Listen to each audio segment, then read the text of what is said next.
hermosa noche. Siempre me acompaña mi esposa donde quiera que yo voy, pero ella tiene a su mamá encamada. Y por la noche se hace un poquito complicado, así que la excusamos en esta noche. Un saludo de la iglesia que pastoreo ya en Río Arriba, en Manatí, llegando casi a Ciales. Así que cuando ustedes se den la vuelta para allá, están invitados a visitarnos.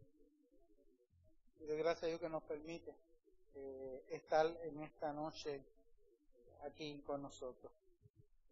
Vamos a estar por varios miércoles en el mes de julio compartiendo 3 momentos muy particulares de la vida de Jesús narrada a través del libro de Marcos. Fíjense que hoy hubo una inundación cuando yo bajaba del seminario evangélico, que es el lugar donde yo trabajo. Había un tapón inmenso y cuando llegué aquí, gracias a Dios, después leí que hubo parte de la autopista que la cerraron, etcétera, etcétera. Y esa noticia es divulgable en el mismo momento. ¿Cómo en el mismo momento? Pues alguien cogió su teléfono y empezó a grabar y se la envió al reportero y ya no hay necesidad de esperar mucho porque uno puede ver los eventos en el momento. Incluso posiblemente alguien está ahora mismo en su casa, lo más cómodo, escuchando a través de la emisora que ustedes tienen este estudio bíblico y no hay necesidad de encontrarnos mañana para enterarnos qué pasó aquí. Si algo pasa en cualquier país fuera de Puerto Rico, usted lo puede ver en vivo. Incluso hay cultos en vivo. Sin embargo, en el mundo antiguo no había nada de eso. Por lo tanto, pensar la experiencia bíblica se nos hace sumamente difícil porque nosotros no tenemos esa concepción acerca de lo que implicaba escribir un libro en una sociedad donde posiblemente apenas un 1 o 2% podía leer. De hecho, por eso es que había escribas, gente que podía leer los textos. Si usted vivía en el mundo antiguo, posiblemente usted quería escribir una carta y iba donde un escriba y le decía. Por lo tanto, cuando nosotros hablamos de los evangelios, estamos hablando del testimonio de la iglesia, pero no de la iglesia que caminó con Jesús, sino de generaciones después que vieron posiblemente 30 años la necesidad de escribir todo este testimonio. ¿Por qué hubo la necesidad de escribir todos esos testimonios? 30 años después. Primero que hoy día, 30 años decía bien la música popular, son historias de ayer. Pero en el mundo antiguo, 30 años casi esto es acabado de recibir. Segundo, no había necesidad, porque mientras ustedes tienen los testigos primarios, no hay necesidad de escribir la historia. Es como si usted quiere escribir la historia de esta iglesia. En este momento es necesario escribirla. Pero cuando doña Juana estaba por ahí, los fundadores estaban por ahí, no había necesidad. ¿Por qué? Porque en cada ciertos lunes ellos se levantaban aquí y comenzaban a dar los testimonios de lo que aquí pasaba. Pero ahora que no está y se levanta toda una nueva generación, es necesario escribirlo porque si no eso se olvida o se puede distorsionar la realidad. Lo mismo ocurre con los escritos que nosotros vamos a estar viendo, específicamente Marcos. Marcos es considerado el primer evangelio. Muchos años se consideró que fue el último en escribir porque en el siglo IV San Agustín pensó que al ser el más chiquito de todos, era como un compendio. Pero después cuando se fue investigando y descubriendo papiros y nuevos rollos, se fue dando cuenta de que no, que Marcos es el primer testimonio de los evangelios. Antes de entrar a déjeme decirle algo que posiblemente usted ha escuchado en Discovery Channel, History Channel y todas esas cosas, historias, de que existen otros evangelios y que la iglesia los tiene escondidos por alguna ahí porque es tan secreto que no se puede decir. siempre han existido otros evangelios. Hay unos evangelios que se llaman el Evangelio de Pedro, uno se llama el Evangelio de Pablo, hay uno que se llama de Judas, hay uno que se llama de María Magdalena, hay un montón de evangelios. La iglesia nunca los ha escondido debajo de ningún lugar, simplemente cuando se leen las historias no son compatibles con la predicación de los apóstoles. Por lo tanto, la iglesia entendió que eso no eran libros autorizados por la iglesia y los dejó al uso de comunidades externas a la iglesia. Cuando entra la redacción del evangelio, el evangelio de Marcos, cuando usted lo ve, si usted lo tiene por ahí, ya sea versión impresa, versión digital, busque ese capítulo 1 de Marcos. Porque desde el principio Marcos nos va a dar a nosotros el pie forzado de qué se trata esto. Hay una confesión que va a dirigir cada una de las escenas, de los milagros, de las parábolas, de los exorcismos, de los relatos que usted va a leer. Y ese Marcos capítulo 1, verso 1, que es la introducción, se convierte en la confesión de fe de esa comunidad. Alguien que lo tenga. Espérese, que me dijeron que tengo que llevarle esto por allá. Mire, léelo con una voz así bonita. La gente de radio. Marcos 1:1. Principio del Evangelio de Jesucristo, Hijo de Dios. Miren esta confesión, porque nos encontramos ante una especie de biografía, pero no es una biografía como cuando usted lee la de un personaje histórico, sino que más que una biografía, esto es una confesión.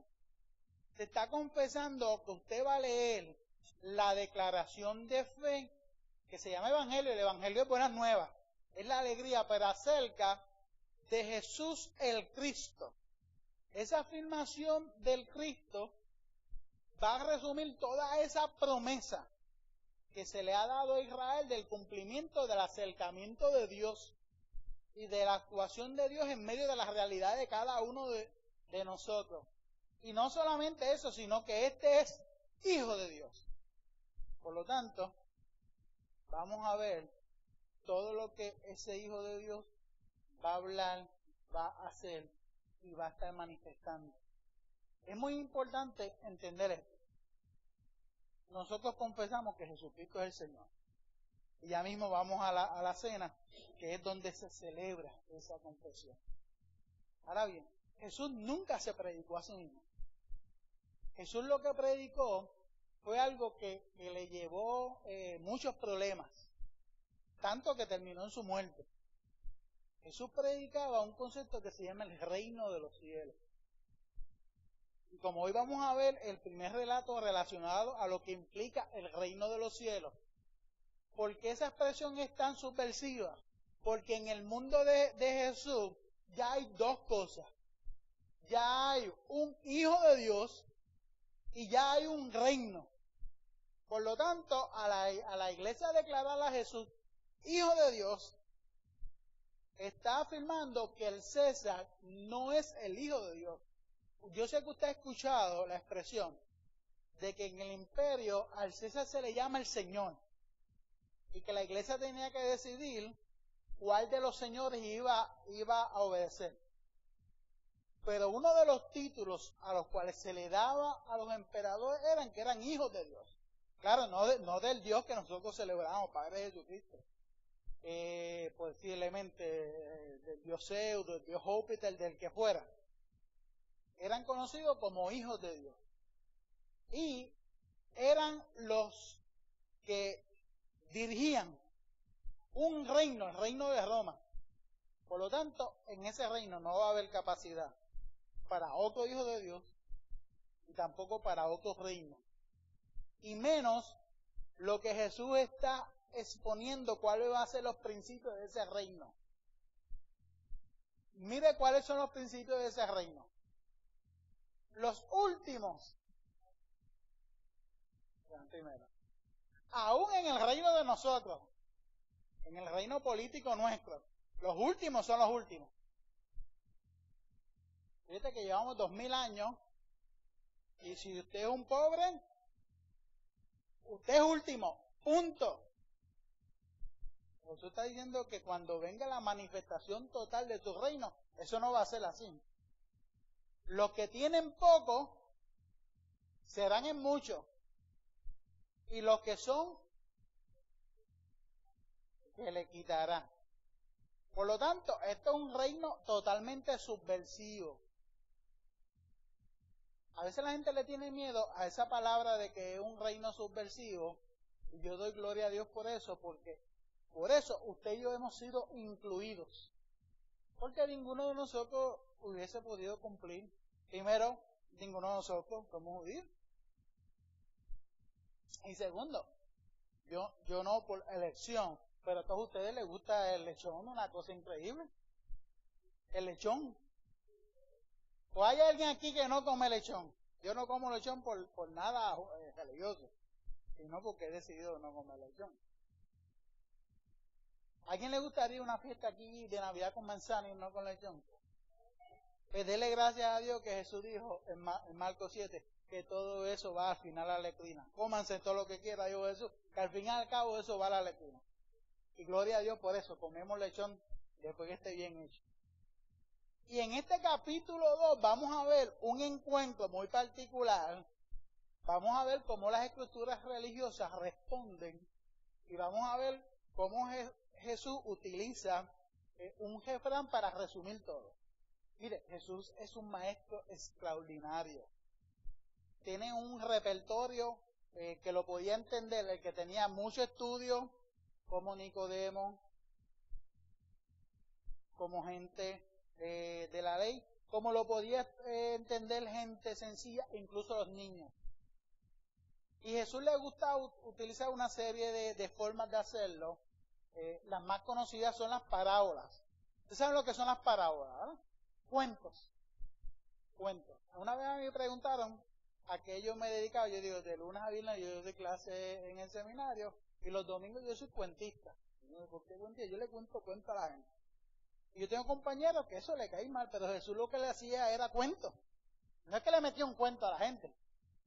¿Cómo enseñaba el reino? Cuento. ¿Se acuerdan aquel cuento? Lo vamos a ver el próximo miércoles. De el sembrador salió a sembrar. Es un cuento, eso no fue real. Jesús utilizó ese cuento, ese ejemplo, que posiblemente se inventó o cogió. El hijo pródigo. ¿Se acuerdan del padre y el hijo pródigo que han hecho hasta películas y canciones, una cosa maravillosa? Esa parábola. Hay gente que cree que eso fue real. No, es un cuento de Jesús se inventó para explicarle a la gente. Y una de las cosas que Jesús utilizaba son los refranes. ¿Hay alguien aquí que le gusta los refranes? ¿A usted le gustan los refranes? Sí. Mira, pues Jesús hoy va a terminar con un refrán. No de nuestra época, de su época. Ahora, si yo le dijera este refrán a ustedes, mira con quién anda y te diré quién eres. ¿Ustedes piensan eso? Mira con quién anda y te diré quién eres. Es un refrán nuestro. ¿Usted piensa de eso? Mira con quién andas y te diré quién eres. ¿Alguien aquí que? Mire, ¿qué dice? En nuestros tiempos, pues, eso puede tener mucho de cierto, pero no necesariamente es totalmente cierto. ¿Y a qué se refiere eso de mira? Bueno, se refiere a que si tú andas con una persona que se comporta de una manera indecorosa, no es honesto, es maltratante y así otro tipo de conducta que no sean las correctas, pues pueden juzgarte a ti que andas con esa persona como si fuera de igual comportamiento que él, aunque no necesariamente sea así.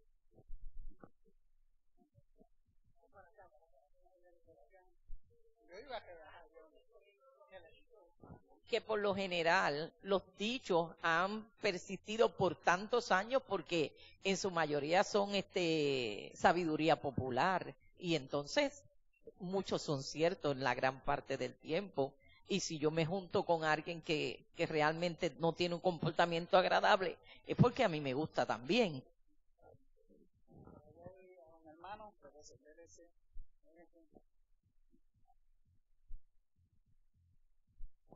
Podría ser también que uno, con una persona que aconseje mal a uno, que trate de que uno no esté en los caminos buenos, que perjudica a uno, es exacto, pero uno no lo rechaza porque no está, pero exacto, para que no. Muy bien, fíjate que eso es un refrán que en términos general nosotros lo utilizamos para referirnos a malas juntillas. Interesante, el pasaje que vamos ahora a leer, de eso están acusando a Jesús.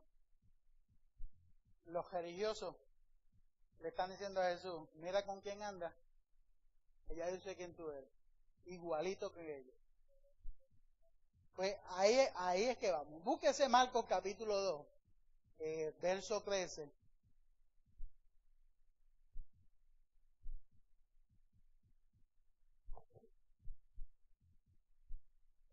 2, verso 13, y vamos del 13 al 17, son 4 versos, pero cuando usted lo lea, son 4 versos que podamos estar aquí hasta las 2 de la mañana, pero como algunos mañana trabajamos, tenemos que ponerlo aquí. Este pasaje se llama el llamamiento de Leví, es muy interesante, que Marcos lo va a poner al comienzo del Evangelio. Usted va a encontrar el paralelo de él en Mateo capítulo 9, va a estar ahí a mitad del Evangelio, igualmente Lucas, Lucas lo va a tener también al principio del Evangelio. Mire, una de las cosas del mundo antiguo en este proceso de hacer estos libros es que ya no tenemos duda alguna, no hay duda, el que tenga dudas porque quiere vivir con la duda, no hay duda alguna que cuando se sentaron a escribir Mateo por algún lugar, posiblemente Siria, Antioquía, y Lucas por otro lugar, no se llamaban por celulares. ¿Qué tú escribiste? Eso no era así. No hay duda de que ambos tenían a Marcos en la mano. Y como en la antigüedad no había nada de esto de copyright, ni plagio, ni nada de eso, en lenguaje moderno, cuando usted lo lee en Marcos, usted lo lee en Mateo, usted lo lee en Lucas, han plagiado a Marcos. Es exactamente igualito. Algo típico en el mundo antiguo, hoy día no lo es. Cuando veamos este relato, vamos a ver a qué está pasando, porque Marcos comienza con una escena, va a haber 3 escenas, esto es como un teatro. Escenario 1, escenario 2 y escenario 3. Vamos a ver el primer escenario, alguien que tenga ese verso 13. Usted lo tiene, hermano. Venga, bueno. Llamamiento de Leví. Después volvió a salir al mar y toda la gente venía a él y les enseñaba. Y al pasar vio a Leví, hijo de Alfeo, sentado al banco de los tributos públicos, y le dijo, sígueme. Y levantándose le siguió. Ubíquese en el 13, aunque ya leyó el 13 y el 14, ubíquese el 13.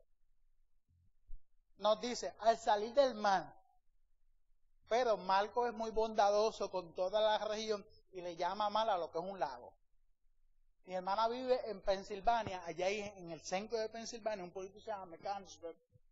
Allí hay gente que literalmente van a morir y nunca han visto playa. Claro, para nosotros es algo ridículo porque aquí usted a pie puede llegar a varias playas. Y a mí me han llevado unos lagos que son feísimos. Ellos le llaman playa. Y son lagos. Lo mismo ocurre aquí. Esto es el lago que históricamente se le ha conocido como el Mar de Galilea, pero realmente es un lago. Pero es muy importante, Jesús está caminando por la orilla. La orilla. Fíjense que Marcos lo que nos va a decir a nosotros, que siempre va a haber gente en la orilla. Y en las orillas hay gente que se queda anclada en dolores. Hay gente que se queda anclada en depresiones. Yo no sé si usted ha conocido alguna vez a una persona que ha padecido de depresión. Le gusta estar aislado. Fíjense que la orilla para Marcos lo que va a significar es el lugar donde quedan confinadas la gente que es excluida, que tiene dolor, que se sienten solos, tristes, sin la esperanza. Y aún en medio de un país como el nuestro, que hay tantas iglesias y tanta religiosidad, hay gente que se siente herido, maltratado, hay gente que siente que no tienen esperanza, que están ubicados en la orilla. Y es bien interesante el concepto de la orilla, que es esto, marginación, por distintas razones.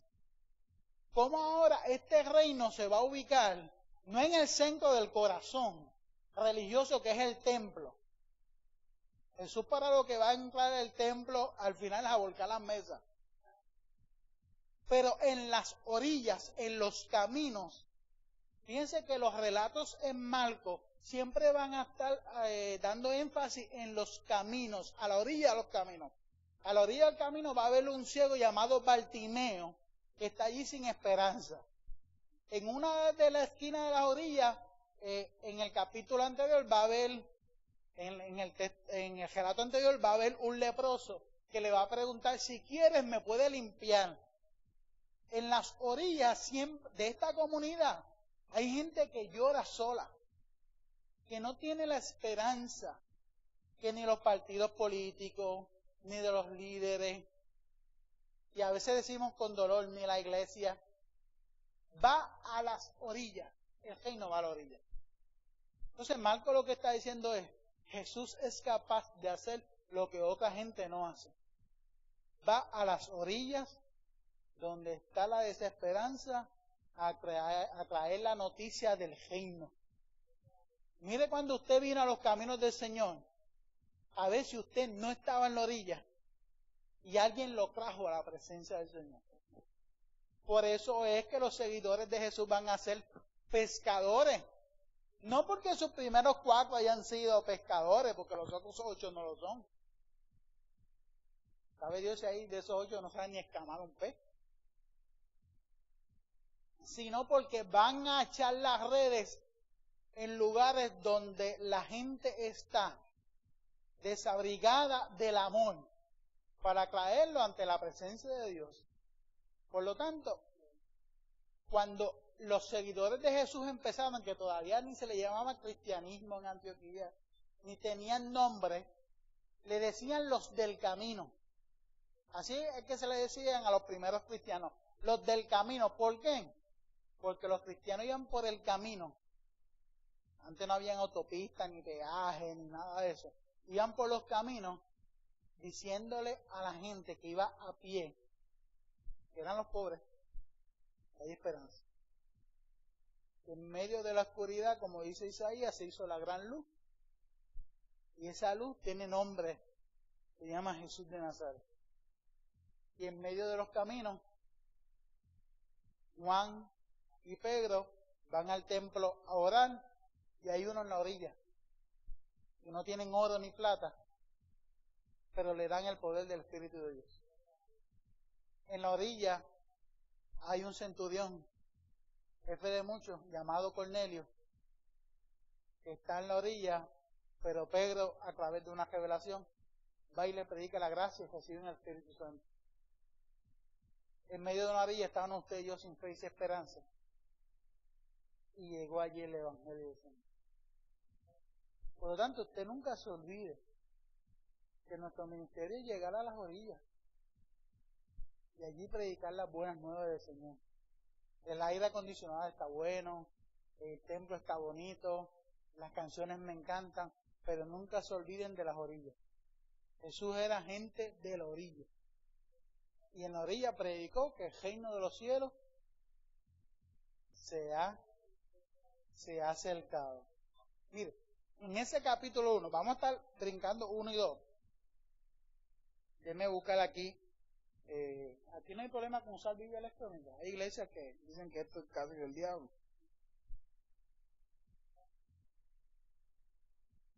Búsquese Marcos capítulo 1, que es una paginita de clase. Vamos a ver cuál es la primera expresión, la primera palabra que Jesús dice en este evangelio.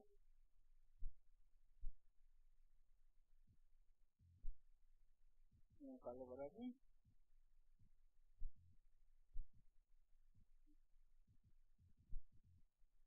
¿Alguien que lea? Marcos 1, el 15. Esas son las primeras palabras que Jesús dice en Marcos 1:15. ¿Quién lo tiene? Mire. Diciendo, el tiempo se ha cumplido y el reino de Dios se ha acercado. Arrepentíos y creed en el Evangelio. Por lo tanto, Jesús lo que está anunciando es que la hora, esta es una hora escatológica, o sea, la hora del tiempo no es la del César, no es la del templo, es la de Dios. Y se ha cumplido porque el reino se ha acercado y nos ha traído esperanza y nos ha traído vida. Por lo tanto, aquí no debe haber por qué yo caer en depresión, en tristeza. No es negar mis problemas, yo tengo muchos problemas y si Cristo viniese esta noche me resuelve todos los problemas. Y hay momentos en donde yo he llorado, pero no soy presa de la tristeza, porque yo tengo la esperanza de que el tiempo de Dios se está cumpliendo ahora. No solamente se va a cumplir cuando Cristo venga, sino que ese reino se está cumpliendo ahora. Ahora tengo gozo, siento el Espíritu. Cuando los hermanos dirigían, el Espíritu se movía. Por eso es importante también con ellos cantar y adorar, porque el Espíritu de Cristo está aquí, que es el Espíritu Santo, haciendo el Evangelio en nosotros, que es la transformación. Y si usted ha venido triste, cargado, hoy es una noche para recibir esa liberación de Dios. Porque hay una noticia buena, el reino de Dios se ha acercado. Usted no tiene que esperar a noviembre 5 para ver quién gana para celebrar, no. El reino de Dios está aquí. Y no es César el que va a gobernar, el que va a gobernar es Jesús, por la esperanza de ese reino y ese poder y esa autoridad. Entonces, con esa afirmación, este pasaje nos va a mostrar hasta qué límite llegará el reino, hasta dónde. No sé si usted se acuerda cuando usted tiene un nene chiquito y el nene le dice, yo te quiero tanto, y dice, ¿cómo es tanto? Y trata de hacer la medida, pues hasta aquí, hasta aquí. ¿Hasta dónde el reino tendrá límite? Por un ser humano. ¿Hasta dónde? Este pasaje nos va a decir hasta dónde. Jesús estaba en la orilla, nos ha leído usted. Usted se aventuró, y leyó el verso 14, y dice que pasando, una especie de aduana. Usted sabe que cuando usted pasa por aquí a toda baja, usted paga un peaje. Ahora no le tienen bombillita, pero a usted no le duele. Cuando la bombillita usted la veía, decía que le dolía. No va aquí ni siquiera una canción en la radio y ya en Sabana Hoyo tiene que pagar, si va subiendo, otro peaje. El próximo le da para 2 canciones, que es en Manatí, y paga otro peaje. Ese es de 1 y pico, ese que yo pago todos los días. 1 y pico.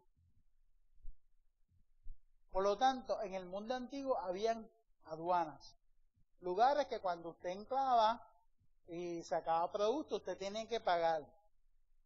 Muchos han especulado que posiblemente Leví, alias Mateo en Mateo, Leví era una especie de recaudador de impuestos de Roma, pero lo más seguro es que Leví es un empleado de Herodes. No de Herodes el grande, el que Jesús nació, sino de Antipa, el hijo de él. Y mire lo que hacían. Ya sé yo que en los ecosistemas de Hacienda, yo espero que no sea así. Usted debía $10 y yo me quiero comprar un auto nuevo y necesito 20, le digo a usted, tiene que pagar 20 pesos por entrar aquí. como no había DACO, ni ombudsman, ni corte, ni nada de eso, usted tenía que pagar o simplemente no pasaba. Por lo tanto, tenían la fama de ser usureros. No todos eran así, pero tenían la fama. De manera tal, no la ley, sino que la tradición de los ancianos fue llevando la idea de que como son usureros, son enemigos del pueblo, sirven al gobierno, son enemigos nuestros, por lo tanto son declarados impuros. En la época de Jesús, usted tocaba a alguien impuro, tenía que hacer todo un rito en el templo para que usted volviera a estar en la comunidad y todas esas cosas. Por lo tanto, imagínese usted que nadie lo quiera saludar, que nadie quiere ser amigo suyo, que usted se va quedando solo y sola simplemente porque la tradición dice que usted es impuro. Y como usted es impuro, nunca va a tener la posibilidad de la salvación. No tiene la posibilidad de entrar a la iglesia, porque si entra a la iglesia, usted deshonra a la iglesia. Imagínese usted quedándose solo y sola por errores en la vida.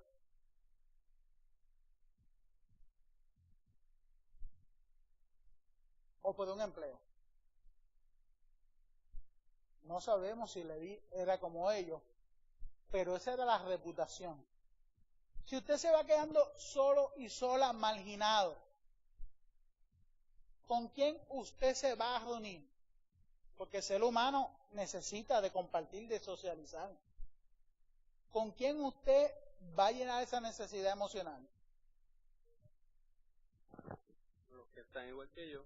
Gente clasificada igualmente impura.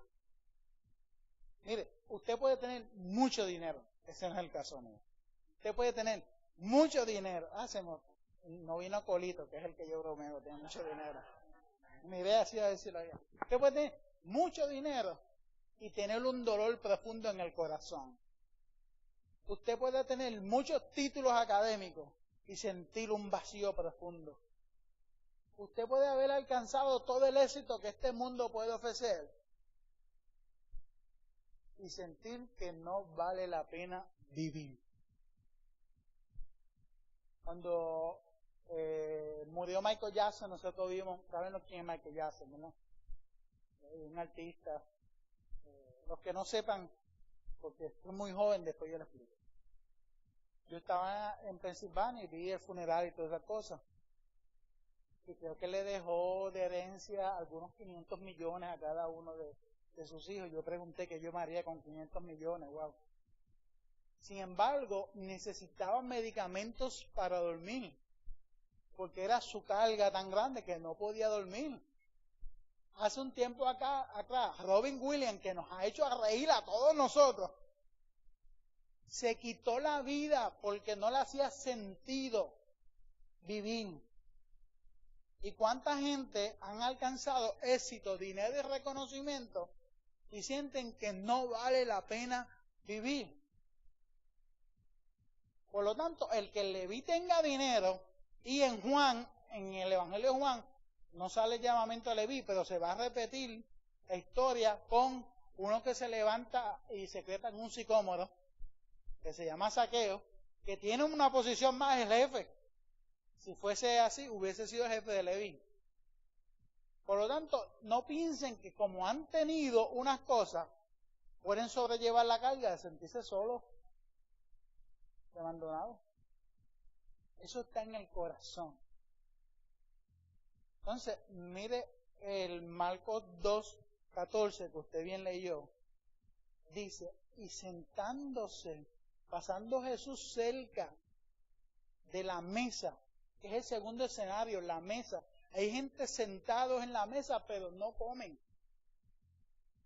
Usted se va a encontrar esta misma situación con una mujer, que es la única que le ha ganado un pleito a Jesús, ¿sabe?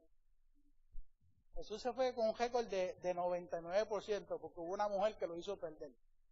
Tanto que nosotros queremos arreglar el texto, que es la mujer cananea, sirofenicia, que tiene a su hija enferma Y va donde Jesús, y Jesús le contesta malcriadamente, como un buen judío varón, no es permitido darle la comida de los señores a los perrillos. Y ella le riposta, pero aún los perrillos comemos de las migajas que caen en la mesa. Y Jesús le dijo, tú me ganaste la pelea. Tú has entendido lo que es el reino de los cielos. Hasta dónde llega. Por lo tanto, hay gente que se sienta a la mesa y no come. Hay gente que puede llegar a la iglesia y no recibe la sanidad. No porque nosotros no tengamos poder ni autoridad del Espíritu, sino que hay la disposición de que está servido, come. Pero hay gente que llega aquí y no quiere comer de lo que el Espíritu tiene. Y salen igualmente entristecidos. Y salen igualmente dolidos.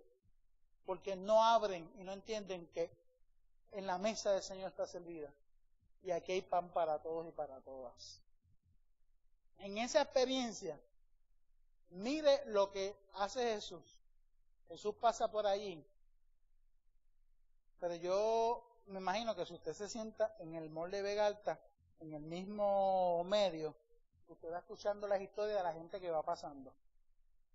Y yo me imagino que Leví tiene que haber escuchado las historias de Jesús. Posiblemente Jesús ha pasado varias veces por allí. Lo ha conocido, sabe quién es en términos de mire, este es hermano de Río Nuevo. Porque hay una expresión que Jesús le va a hacer y es una sola palabra. Es sígueme.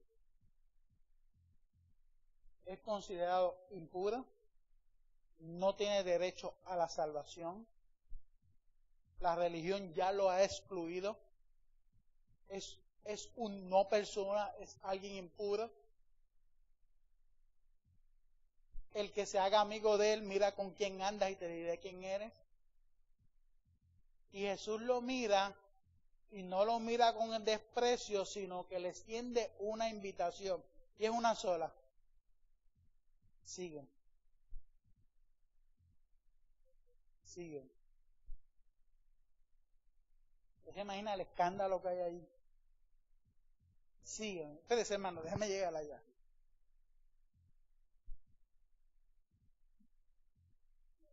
Al ladrón en la cruz del Calvario le dijo, desde ahora mismo estarás conmigo en el paraíso, porque se arrepintió de corazón. Pero este todavía es más atrevido, porque aquí no dice que se ha arrepentido del corazón, simplemente Jesús le dice, sigue. Hay un autor que murió no, Bonhoeffer, un pastor luterano, Hitler lo mató, por eso que dije, no murió, Hitler lo mató, se opuso al régimen de Hitler cuando la iglesia de Alemania apoyó a Hitler.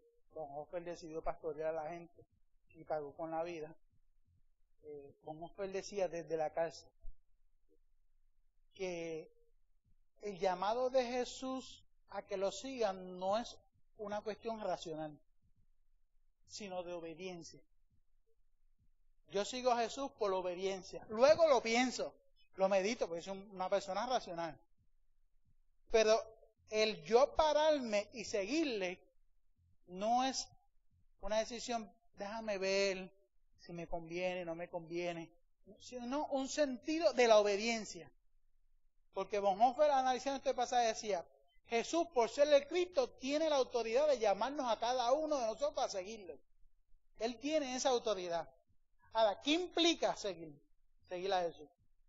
Implica que Leví está más seguro en esa mesa, porque ahora va a pasar a lo desconocido.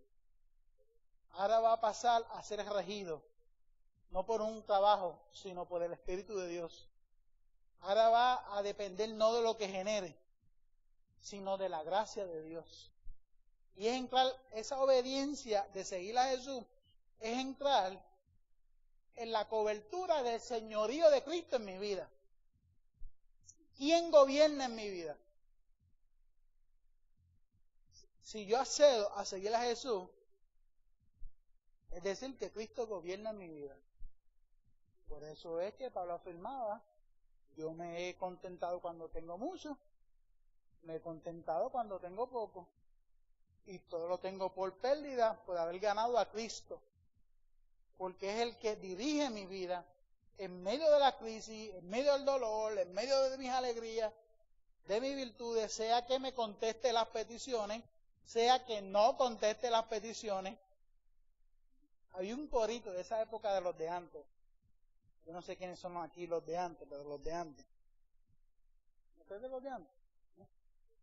Que decía, qué bueno es adorar a Dios cuando las cosas van bien. Qué cosa buena. ¿De quién? ¿De quién? ¿De usted? Pues mira, recuérdemelo, porque yo si canto aquí, el Señor tiene que venir obligado hoy. Ese corito para mí significa mucho, porque es muy fácil pues, servir al Señor cuando todo sale bien, pero qué difícil es servirle cuando las cosas no van bien, y es cuando más uno debe servir, porque entonces ahí es cuando se va a glorificar el Señor. Servirle cuando realmente estamos necesitados, porque necesitamos de Él.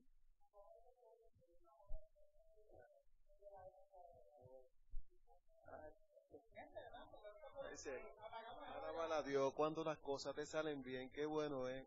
Alabar a Dios cuando en la vida no hay problema, qué cosa buena. Y si tú lo alabas desde tu quebranto, el Espíritu Santo se glorifica dentro de ti. Y si tú lo alabas desde tu quebranto, el Espíritu Santo se glorifica dentro de ti. Y repite lo mismo. Eso se da porque hemos afirmado por medio de la obediencia el señorío de Cristo sobre mi vida. Quien gobierna sobre mí es el Señor. Pero esto no es un trueque. No es que yo sirva al Señor en este chantaje espiritual que nosotros hacemos de, si tú me das esto, yo hago esto. Es un atrevimiento de no entender quién es Dios. ¿Okay? Ni Dios es el genio mágico de Aladino que le dan 3 deseos y nosotros podemos engañar al genio y cogimos un cuarto, no. Esto es la afirmación del señorío que a los primeros discípulos, a los del camino, le costó la vida. A los que trajeron el evangelio aquí, levantaron esta iglesia, como usted me ha recordado ahorita, le costó sacrificio y vida. Y que a usted le ha costado mantenerse fiel al Señor. Afirmamos el señorío de Cristo. Por lo tanto, a Leví le están diciendo una sola cosa: sígueme, pero ese sígueme es ubicarse a la incertidumbre de lo que Dios va a hacer en mi vida. Cuando Dios me dijo a mí, sígueme, y no estoy hablando de la pastoral, sino de la vida cristiana, no me dijo a mí todo lo que va a pasar. Simplemente me dijo, sígueme. Y yo he pasado en la iglesia cosas maravillosas y cosas que no voy a contar nunca en mi vida. Y yo he aprendido en la iglesia que si me botan por ahí, entro por allá. Ahí también. Entro por ahí. Y el día que no me quedan ahí, me siento allá. Porque yo veo las cosas ya a través de los ojos de la iglesia. Una vez me preguntaron sobre un tema. Y yo, mi contestación está prejuiciada. Porque yo lo voy a ver a través de los ojos de la iglesia. No tengo forma de ser neutral ya en mi vida. Lo veo a través de, cuando digo la iglesia, no es la estructura, sino a través de Cristo, de la palabra de Dios. Pues ese llamado, Jesús nunca me ha dicho a mí, si tú me sigues, mira la ganga, si tú me sigues, tienes días de vacaciones, tienes esto, simplemente me dijo, sígueme. Yo en el camino he ido descubriendo una cosa increíble, maravillosa, me las he gozado, y otras que realmente yo digo, si yo me hubiera quedado en la mesa, yo no hubiera tenido tantos líos, ni tantos problemas, ni tantas situaciones. Porque aunque aquí no hay persecución, tampoco es muy fácil ser cristiano y mantenerse íntegro al Señor. Por lo tanto, ese sígueme rebota a cada uno de nosotros. ¿Qué implica sígueme?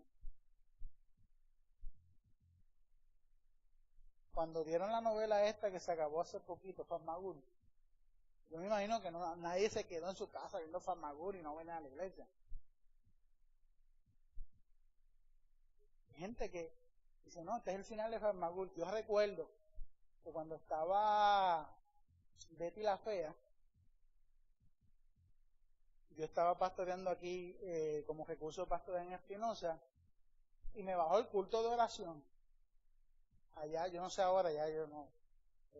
Me bajó el culto de oración. Cuando yo averigué era que estaba el fenómeno de Betty la Fea. Entonces la gente llegaba después de las 8, porque la novela era como de 7 a 8. ¿Qué implica? Sígueme en medio de tu vida, en medio de mi vida. Ese texto dice que, y levantándose, le siguió. Levantándose, le siguió. Mire, ¿a qué lo está bueno? Sí, perfecto. Si hubiese estado la coma y hubiera dicho, qué bochinche. Un lío increíble. Aquí hay dos bochinches. Jesús llamando a esa persona, a ese impuro, a ese tipo, y no solamente, sino que ahora mire lo que va a pasar, lo que va a hacer el Leví después de seguirlo. Búsquese el verso 15, alguien que lo tenga. Ah, usted lo iba a leer, ¿verdad? El 2, el 15.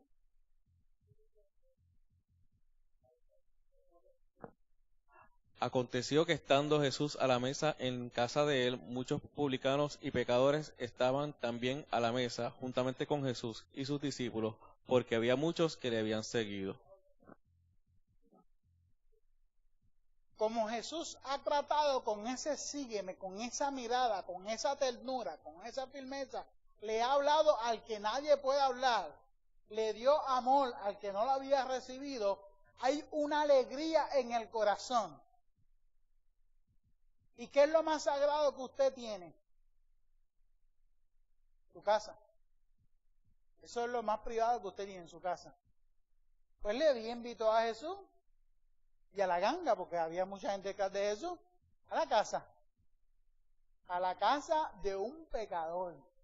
Van a Jesús. Esto es un escándalo. Esto va a aparecer mañana en primera plana. Mire, yo les voy a decir un secreto, pero la iglesia que está lo sabe. A mí me encanta el billar. Y he tenido gente, el billar. Si es aquí pecado, usted me lo dicen y yo voy un montito al altar. A mí me encanta. Y he tenido hermanos que tienen billar y me han invitado de iglesia que se enteran que hay. Vaya a mi casa y yo voy bien chévere. Pero ese billar en la casa del hermano no tiene ese gusto como lo tiene en un negocito. Y yo, cuando era maestro allá en Maricao, yo iba al Monfeliz y jugaba billar en Maricao. Yo no tenía problema, claro, y había gente que bebía y yo no tengo ningún... Pues si voy a Plaza de las Américas y al mole, ahí hay un montón de gente que hace bandidaje y por eso yo no dejo de ir. Pero yo tuve que darle igual billar ahí. Porque había gente en la iglesia que no lo pudo procesar, no lo pudo bregar, y tenía gente ahí pelándose las jodillas por mí. Y pues mira, como Pablo dijo, el lechón no es malo, pero no me lo como para no causarle mal a nadie, pues yo dije, pues, no voy a jugar más billar en ningún lado. Y me retiré del billar, para el bien del billar, ¿verdad? Pero me retiré. Fíjate que había gente que por el lugar no podían concebir que yo estuviese ahí metido. Y tuve gente que me decía que yo estaba metido en lugar de algo así era. Algo así. Mire, cuando yo muchacho, yo no sé si esta moda llegó aquí. Cuando yo muchacho, en la iglesia se nos decía que no se podía ir al cine. Gloria a Dios que la iglesia cogió otros orejores y ustedes se pasan metidos en el cine todo el fin de semana. Porque decían eso. Entonces se me acordé que usted lo decía. Ponían el Salmo 1, que lo que se refiere a otra cosa, y nos lo aplicaron. No se puede sentar usted en silla de escarnecedores.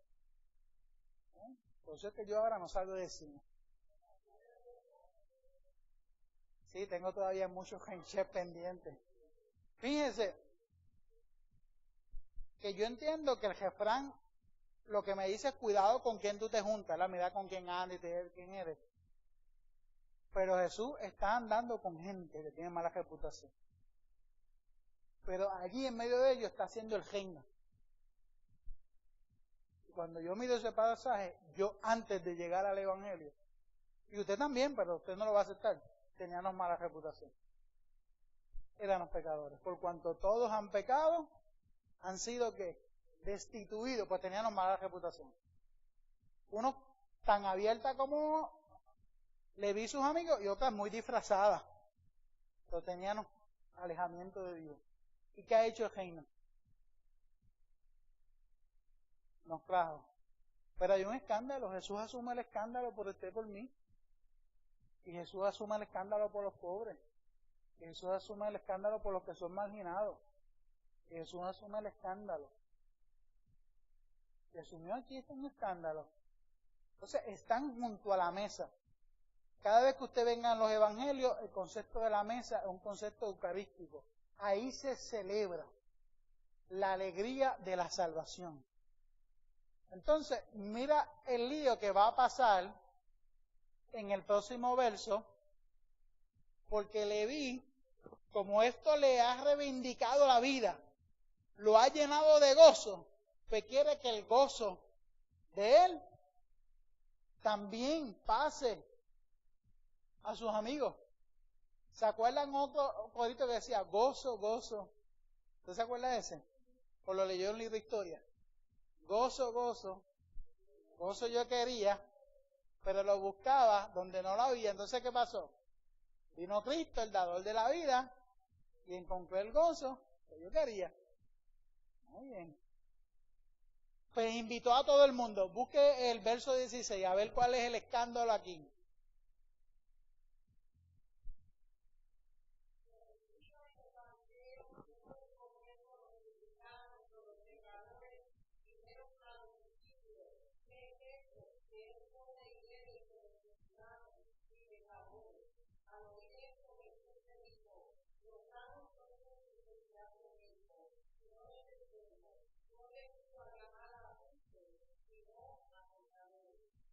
Okay. ¿Usted se acuerda que en un momento Jesús le dijo a la gente, yo a ustedes no los entiendo? Vino Juan, el Bautista, vino Juan, no comía ni bebía, tipo estaba anclado en el altar todo el tiempo, y ustedes le criticaban a Juan. Entonces vengo yo, que soy todo lo opuesto, pues Jesús era un fiestero. Come, bebe, y está en cuanto pari hay, y me dicen comelón y bebedor. Entonces, una de las quejas de Jesús. Jesús está comiendo y bebiendo con esta gente. Y eso es un party de alegría. Entonces, imagínense la reacción de la gente si usted pasa por algún lugar y me ve jugando billar. Y están todos con la cerveza y la medalla, y me ve a ley de 2 pulgadas de una medalla. ¿Eh? ¿Qué usted va a decir? No le inviten más a ese tipo un carnú. No inviten a ese hombre para acá. Que... Vamos a ver por ahí. Si lo ve al lado de la medallita y eso que es cristiano, y al mismo Jesucristo le tiran las cositas, eso lo podían coger en la física. Eso que es cristiano. Y si me ven jugando con una dama, ay bendito. Deja que se entere la esposa, mira. Y lo ponen en Facebook, tú sabes, porque ahora lo ponen en Facebook. Y dicen, tirar al medio. Y usted leyó esa pregunta muy poéticamente. Y yo la felicito, pero esa pregunta es una pregunta de chisme y de escándalo. Por lo tanto, usted tiene que, esa pregunta, ¿y qué es eso? Hay enojo. Jesús está echando para un lado todas las leyes. ¿Qué es eso? Que él come y bebe con esta gente. Si yo tuviese una Biblia que se llama Dios habla High Club, hubiera dicho, ¿qué es eso que él come con esta tusa, con esta gentuza, con estos tipos? Entonces, Jesús le va a responder con un refrán de su época, lo que implica el reino de los cielos. Porque la religiosidad no les permite ver que aquella mesa no es la mesa del escándalo, sino que es la mesa del perdón. Como esta noche, esta mesa es la mesa del perdón. No les deja ver que aquella mesa no es la mesa de comer y beber, sino que es la mesa de la celebración, porque llegó la vida a esa casa. Esa casa estaba muerta y ahora llegó la vida. Y no han visto que ahí está Dios transformando los corazones. De que un hombre que no tenía esperanza y tenía una muerte social, ahora es capaz de seguir el Evangelio de Jesucristo y predicarlo y dar su vida como la hizo, por el Evangelio. Entonces Jesús le va a contestar: ¿quiénes necesitan ir donde el médico? Usted ahí donde, ustedes conocen a Nangui, ¿verdad? Que está aquí, el doctor D. Ustedes van por ahí a saludarle: mire, ¿qué de tu vida? Vamos a jugar domino. ¿Cuándo es que usted va por allí? Cuando está yonqueado. Por lo tanto, ¿quiénes van al consultorio médico? Cuando usted está en la sala y te espera, todo está al salado, estamos todos juntos ahí. Por lo tanto, ¿quiénes necesitan de médico? Los enfermos necesitan del reino de los cielos. Y yo celebro que yo era un enfermo. Y el reino de los cielos llegó a nosotros. Mire, para ir terminando, mire cómo lo va a poner Mateo. Mateo lo va a editar un poquito. No ha editado nada, pero solamente en ese verso final añade, copiando exactamente a Marcos: no tienen necesidad de médico los que están fuertes, sino los que están mal. Entonces añade esto, Mateo: yendo a aprender qué es esto, misericordia quiero y no sacrificio. Pues no vine a llamar a justos, sino a quién? A pecadores. Y ciertamente el texto bíblico le llama a la congregación de los santos a la iglesia. Y ese título de la congregación de los santos es por la obra de Cristo en nosotros. Pero nosotros somos el pueblo redimido, pecadores perdonados, sanados, invitados a la mesa del Señor. Termino diciendo: Jesús fue a la orilla a llevar la esperanza. Miró con ternura y amor lo que la gente despreció. Lo llamó, lo abrazó, se sentó, comió y celebró con él. Y llegó la vida. Alrededor de nosotros habrá gente que está en las orillas. Alrededor de nosotros habrá gente que anhela un abrazo de esperanza, que lo tratemos como personas dignas del Señor. O nuestra religiosidad se molesta con el Señor porque el Señor llama a las personas y las restaura. Por lo tanto, el Evangelio no vino a llamar a justos, sino a pecadores. Que ustedes sean una iglesia que sana. Que la comunidad diga: en ese lugar hay sanidad para el corazón. Y todo el que entra por ese portón puedan sentir que esto es un lugar de paz y un lugar donde se puede sentar uno a la mesa. Y como nos sentamos a la mesa, en esta noche culminamos este estudio sentándonos todos a esta mesa hermosa, que es la mesa de la recordación. La Biblia lo dice, la Biblia es la verdad, y Dios ama al pecador. Lo que pasa es que aborrece el pecado porque Dios no ha pecado jamás.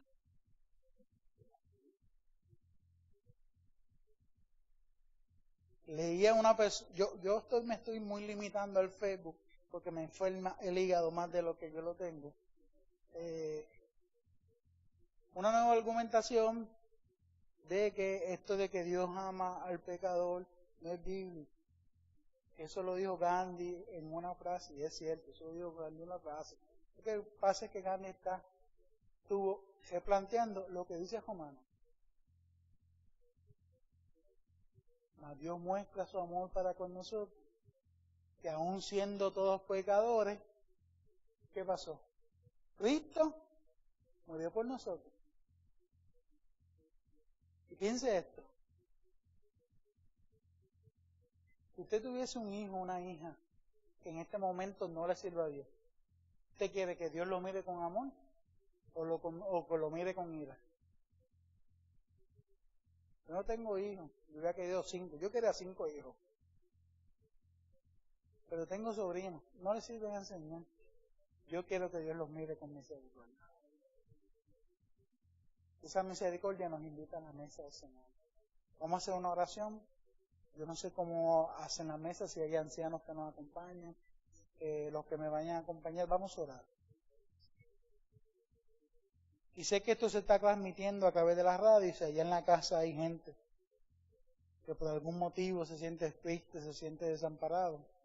Hay una palabra de afirmación y de vida que puede penetrarle en esta hora, en el corazón, en el cuarto, para traerle el bienestar de la presencia de ese Dios que es maravilloso. Y de esa forma como terminó un festejo en casa de Leví, porque llegó la esperanza, llegó la luz, que es Cristo, en tu vida puede llegar en esta hora también. Simplemente recuerda que en esta iglesia hay un espacio para ti. Dios, te adoramos y te bendecimos y te damos toda la gloria y toda la honra.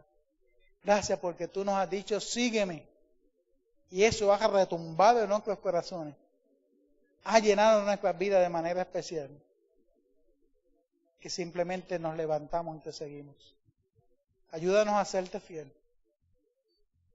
A buscar en las orillas a aquellos que todavía andan sin fe y sin esperanza. Para predicarles a Cristo y solo a Cristo y abrazarlos en tu nombre. Y que puedan encontrar en ti ese Dios que restaura de manera especial. Bendice esta cena que hacemos en tu nombre. Y que venimos recordando ese sacrificio hermoso de vida, por lo cual tú diste tu muerte en la cruz del Calvario, para que hoy sintamos la libertad de tu Espíritu. En el nombre de Jesús. Amén. Amén. Pues invito a los hermanos, las hermanas que nos vayan a acompañar.